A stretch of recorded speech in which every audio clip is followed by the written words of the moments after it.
sekarang kita akan mempelajari tentang momen inersia ini. Nah, sebenarnya inersia ini sudah pernah kamu pelajarin di kelas 10 dulu, gitu ya. Nah, inersia ini adalah kata lain dari kelembaman atau yang kamu kenal dengan hukum 1 Newton atau kelembaman. Inersia itu adalah kelembaman. Nah, contohnya kelembaman atau hukum 1 Newton kecenderungan mempertahankan posisinya. Artinya, benda yang diam tetap diam, benda yang bergerak tetap bergerak. Nah, kecenderungan untuk mempertahankan posisinya itulah yang disebut dengan kelembaman atau yang disebut dengan inersia. Contohnya seperti ini. Misalnya ada dua benda. Yang ini misalnya adalah 100 kg. Yang ini 50 kg. Nah, dua-duanya ini dalam kondisi diam. Jika memberikan gaya yang sama, kira-kira yang inersianya lebih besar yang mana? Artinya, yang lebih susah digerakkan yang mana? Yang 100 kilo atau yang 50 kilo? Nah, yang pastinya yang lebih susah untuk digerakkan adalah yang 100 kg ini.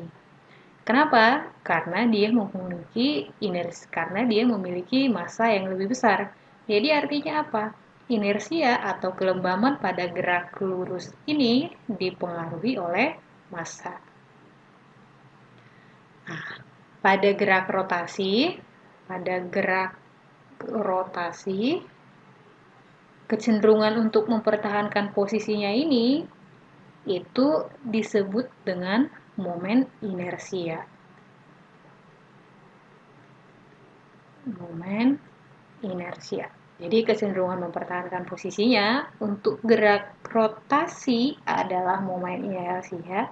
Untuk gerak lurus itu yang berpengaruh adalah massa. Nah, jadi momen inersia ini disimbolkan dengan I. Ini besarnya adalah massa dikali R kuadrat. Jadi inersia ini satuannya adalah kilogram meter kuadrat, massa satuannya adalah kilogram, dan jarak atau R satuannya adalah meter. Ini di kuadrat, ini kuadrat. Gitu ya. Jadi artinya dari persamaan yang ini kita dapat bahwa jika massanya besar, maka inersianya besar. Dia massanya besar, inersianya besar. Massanya kecil, maka inersianya kecil. Artinya, yang massanya lebih kecil, lebih gampang untuk digerakkan kalau posisinya diam. Atau yang massanya kecil, dalam kondisi bergerak, maka lebih gampang untuk dihentikan. Nah, dan kedua, kalau jaraknya besar, maka inersianya besar juga. Jadi kalau jaraknya kecil, maka inersianya kecil. Jadi massa dengan inersia itu sebanding dan jarak dengan inersia itu juga sebanding. Nah, jadi contohnya karena R-nya tadi supaya dia tetap mempertahankan posisinya, R-nya harus besar, maka kalau kamu cari nanti di internet, misalnya kamu googling, kamu lihat, kamu tulis berjalan di atas tali, maka yang muncul adalah orang-orang yang merentangkan tangan atau orang-orang yang menggunakan tongkat sebagai penambah lengannya gitu. Gunanya apa? Nah, gunanya adalah supaya dia tidak terjatuh, artinya kecenderungan mempertahankan posisinya tinggi. Jadi kalau kamu praktekkan nanti kalau misalnya ada sesuatu, atau kamu saat melewati jalan yang sempit atau jalan yang kecil, kamu biasanya akan merentangkan tangan. Kenapa? Gunanya adalah untuk mempertahankan posisi, jadi inersia tadi, supaya kamu tidak bergerak rotasi atau tidak malah terjatuh gitu ya. Jadi itu contoh dari inersia tadi. Jadi butuh R yang besar untuk mempunyai inersia yang besar. Maka orang-orang menggunakan tangannya ini atau menggunakan alat bantu untuk memperbesar inersianya supaya tidak terjatuh. Nah, gitu ya. Nah, contohnya inersia ini pada benda atau pada partikel. Nah, contohnya ini ada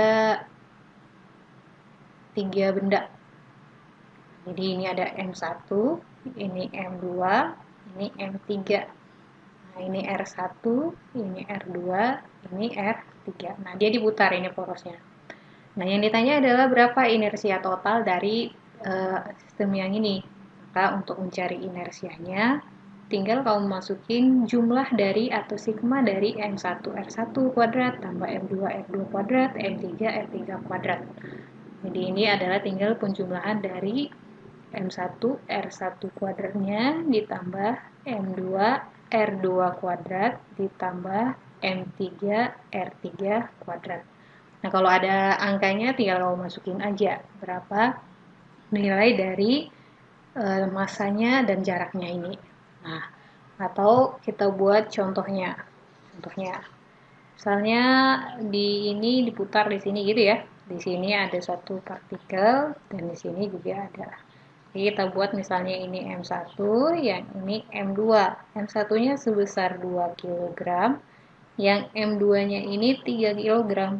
Yang ini 4 meter, yang ini misalnya 3 meter. Nah, yang ditanya adalah berapa inersianya. Nah, inersianya berarti tinggal kamu masukin M1 R1 kuadrat tambah M2 R2 kuadrat. Tinggal kamu masukin 2 kg dikali 4 meter kuadrat. 4-nya kuadratkan dulu. 4 kuadrat berarti 16 kali 2 berarti adalah 32 kg meter kuadrat ditambah. Ini R-nya kuadratkan dulu. 3 kuadrat 9, 9 kali 3 adalah 27 kg meter kuadrat. Jadi tinggal kamu masukkan 32 tambah 27 berarti 59 kg meter kuadrat. Nah, ini adalah inersianya. Nah, yang perlu diperhatikan misalnya nih, Ibu tambahin. Di sini ternyata ada bendanya, M3. Atau tambahin lagi, di sini ada 4. Nah, inersianya dia diputar di sini. Masih diputar di tempat yang sama. Nah, karena ini diputarnya di sini, maka yang ini tidak ikut. Jadi yang ini tidak dihitung gitu ya. Atau sebaliknya, kalau misalnya kita ganti dia diputarnya di sini.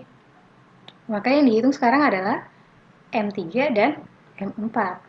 Jadi ini tadi misalnya diputar di sini, ini kondisi 1, ini kondisi 2, berarti ini I1.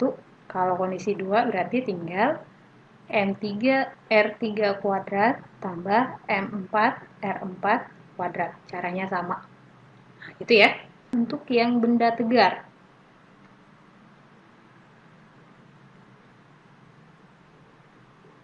Benda tegar. Benda tegar itu apa? Jadi benda tegar itu adalah benda yang apabila kamu berikan gaya, maka bentuknya tidak berubah. Jadi contohnya sapu. Nah, gagang sapu gitu ya. Gagang sapu kalau kamu pegang atau kamu berikan gaya, berubah nggak bentuknya? Tidak berubah, berarti itu termasuk kategori benda tegar. Walaupun pada dasarnya tidak mungkin suatu benda yang diberikan gaya akan mengalami bentuk yang sama. Misalnya sapu tadi kamu berikan gaya dengan sangat keras atau kamu berikan gaya yang sangat besar, maka bisa jadi dia bentuknya berubah gitu ya. Tapi kita anggap di sini adalah benda tegar ideal. Artinya kalau diberikan gaya atau diberikan momen gaya, maka bentuknya tidak berubah. Nah, untuk yang benda tegar ini, inersianya kita pakai dengan rumus yang tadi sama juga. M, R, kuadrat. Cuma kita tambahkan di sini K. K-nya ini adalah konstantanya tergantung dari bendanya.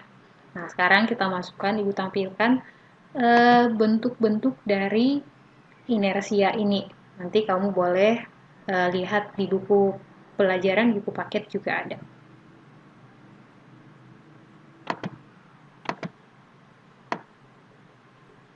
Nah, ini bentuknya gitu ya. Jadi ini bentuk dari inersia itu. Jadi kalau silinder padat, jadi dia adalah setengah mr kuadrat. Kalau misalnya silinder tipis perungka, berarti inersianya adalah mr kuadrat. Nah, di sini R-nya kecil besar sama ya, anggap aja sama itu. Nah, bola pejal berarti 2/5 mr kuadrat bola silinder. batang silinder poros di tengah 1/2 ml kuadrat. Nah, ini 1/3 ml kuadrat. Ini bola tipis berongga 1/3 ml kuadrat. Cincin tipis berongga ini 1/2 ml kuadrat. Silinder pejal di poros di diameter ini 1/4 ml kuadrat tambah 1/12 ml kuadrat. Nah, jadi nanti kalau ada bola pejal dan bola tipis berongga, tahu bedanya ya? Bola pejal itu adalah bola yang padat, dalamnya berisi. Contohnya bola biliar. Bola tipis berongga itu contohnya bola plastik yang dalamnya kosong, kopong gitu ya. Nah, jadi itu untuk yang benda tegar. Jadi tadi ini K yang maksud di sini, berarti kalau dia bola pejal, berarti K-nya adalah yang ini gitu. 2/5 mr kuadrat. Kalau dia bola berongga, berarti K-nya adalah 1/3. Nah, itu ya. Maksud Ibu di sini pakai 1/2 K mr kuadrat ini tergantung bendanya tadi. Nah, misalnya kita udah tahu kalau misalnya batang silinder ini, silinder yang diputar di tengah, misalnya ini silindernya, putar di tengah sini, maka kita udah tahu pasti inersianya ini adalah 1/12 ml kuadrat. L-nya ini dari ujung ke ujung sini ya. Jadi M-nya dari ujung ke ujung sini, ml kuadrat. Nah, bagaimana dia jika diputar di ujung sini?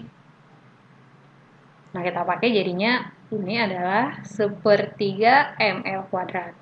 Nah, tapi bagaimana kalau misalnya dia diputar di sini? Kalau diputar di sini, tidak di ujung dan tidak di tengah, tidak di ujung, maka kamu pakai adalah teori sumbu paralel.